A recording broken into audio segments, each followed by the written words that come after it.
Hi besties, I'm about to go to Vietnam for the first time ever. I have a layover from Tokyo to Ho Chi Minh City. I mean, can't you tell? Otani Shohei is everywhere. I'm Vietnamese, by the way, and this trip has been on my bucket list since forever.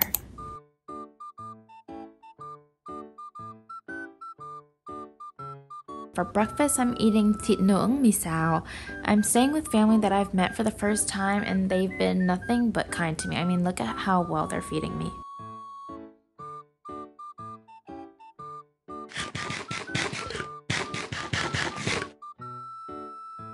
Anyway, I went on a motorbike for the first time, and I don't know if I would ever survive driving here.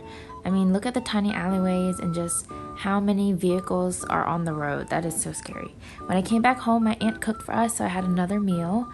And my first activity is shopping, of course. I've been seeing so many TikToks lately on Vietnamese local brands and designers. They have such cute clothes, and I love seeing what stores look like in other places or what people wear. Sadly, I didn't really buy much though. I didn't know how much luggage space I would have since this was my first day in Vietnam and I had a lot of time left.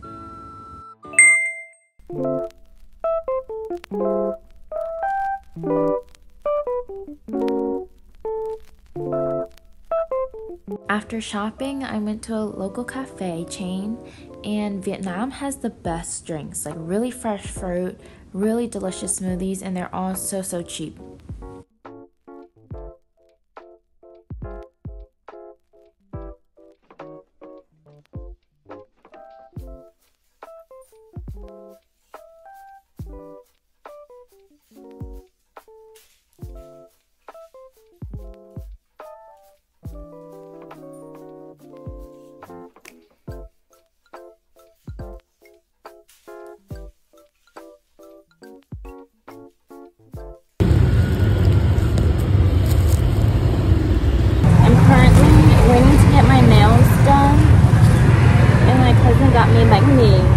Bánh mì is a French-inspired baguette, typically loaded with a variety of Vietnamese hams, pate, aioli, and yummy vegetables.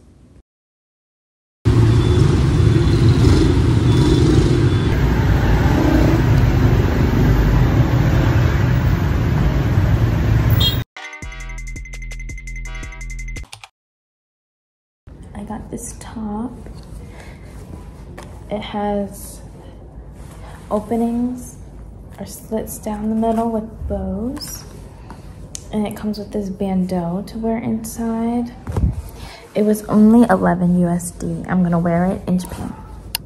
Good morning. For today's breakfast, I had bánh cuốn.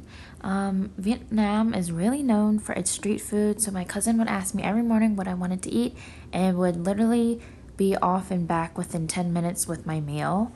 For my drink, I had nước mía, which is a freshly squeezed sugarcane juice. Vietnam is super hot, so juices are so popular and refreshing. My aunt also cooked a feast for the whole family. It was so delicious. And at night, I went to a cafe with my family. It was really pretty. It was so full of nature, but it was so hot. You're gonna see real soon how much I sweat.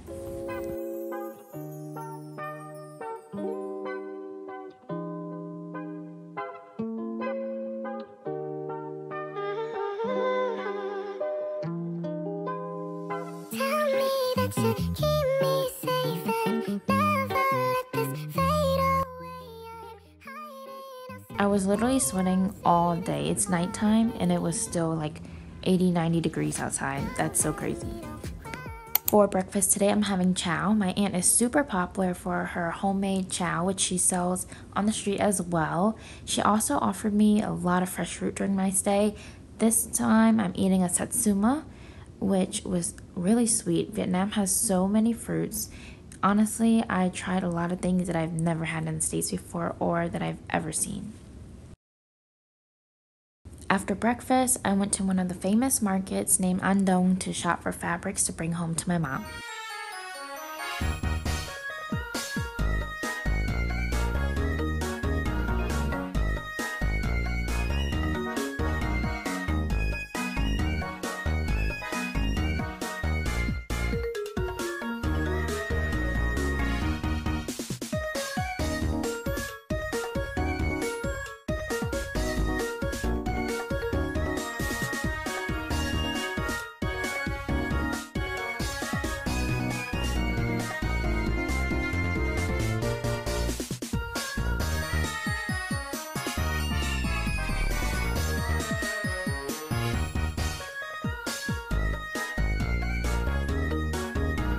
And for lunch, I'm having a classic Vietnamese broth dish, pho. Pho is such an iconic soup. How can I go to Vietnam without having pho? It was so delicious. This bowl literally cost me $3. Can't you believe that? Like, in the US, that same pho would be like at least $15.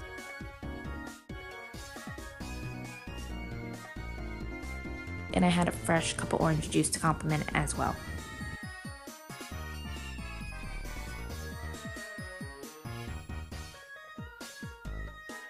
So this fruit, I don't know what it's called. I don't even know what it's called in Vietnamese. I thought it was mango, and then I thought that was soursop, or something apple, but it's not. It's something else but similar. But it's really sweet, and each seed is covered in like a custard-like textury thing. I don't know, but it was so sweet. And it was really good, really fresh.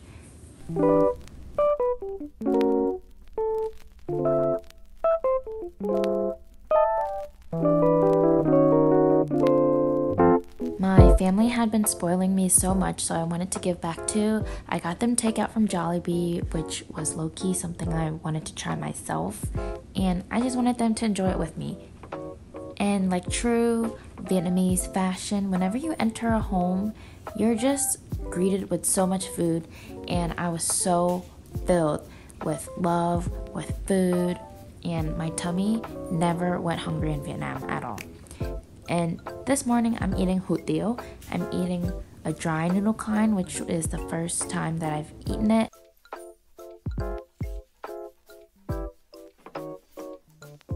At this point, I don't even know what is breakfast, lunch, or dinner anymore. I just kept eating and eating and eating. Everywhere I went, every few hours, whenever I rested, I was offered food. At night, I went to Sakura Coffee, which is a koi pond cafe. I've never seen anything like this before, but it's been showing on my TikTok page a lot, from Vietnam, of course.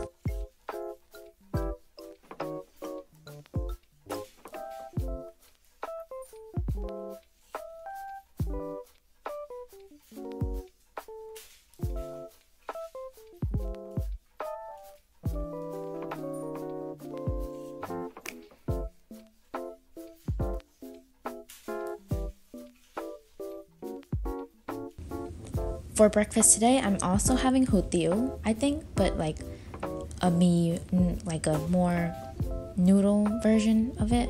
I'm not sure, but it was really delicious. This one was filled with a lot of different textures and meats. The dumpling was so good. And guys, this is a little TMI, but I did not pack enough for Vietnam.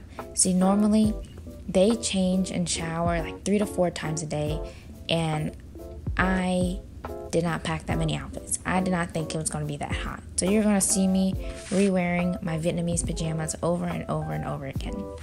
But anyway, after that, I went to Aeon Mall.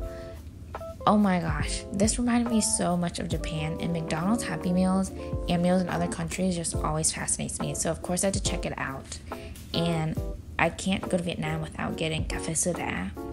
I think my clips are out of order, but I went to McDonald's, checked out their menu. I think I got a matcha, and then I went to Highlands Coffee to try Café Sura, which was delicious. Delivered like always.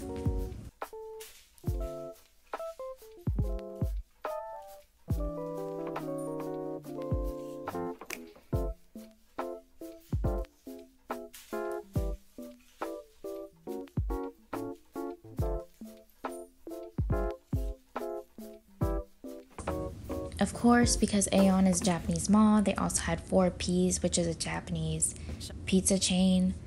This was kind of different to what I was used to. I think because maybe the weather, the pizza wasn't totally fresh, but it was still delicious.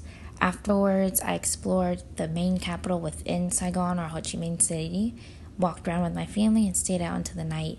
And at nighttime, we took a tour bus.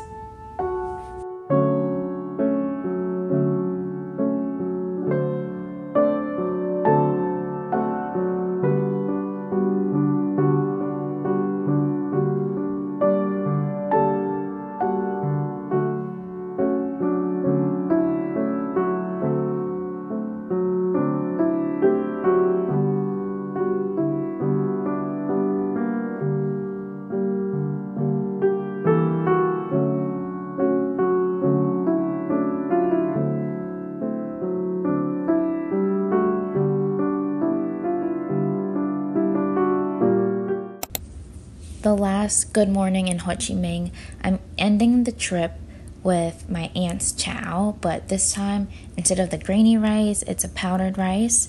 She also brought me my favorite Vietnamese corn. I love Vietnamese corn. It's chewy instead of like the very bright and sweet, crunchy American kernels that I'm used to. This one is super sticky and chewy, kind of has the consistency of mochi. Anyways, my aunt, I just immediately had so much love for her because she reminded me of my home, my family, and a country that I've never been before. I was surrounded by so much home, you know. I just felt so welcome, especially for being in a country the first time. And I think it has to do with connecting and being around your own people. And for me, I'm Vietnamese, and it's a side of me that I've always wanted to explore. I know I talk about Japanese culture on my channel a lot, but I am really proud to be myself and to be Asian, and it felt so homey. I'm definitely gonna be back in Vietnam again. Thank you for watching, you guys. Thank you for listening to me yap. I'll see you in the next video, and I'm gonna try to work on being more consistent. I say that a lot, but this time I'll really try. Bye.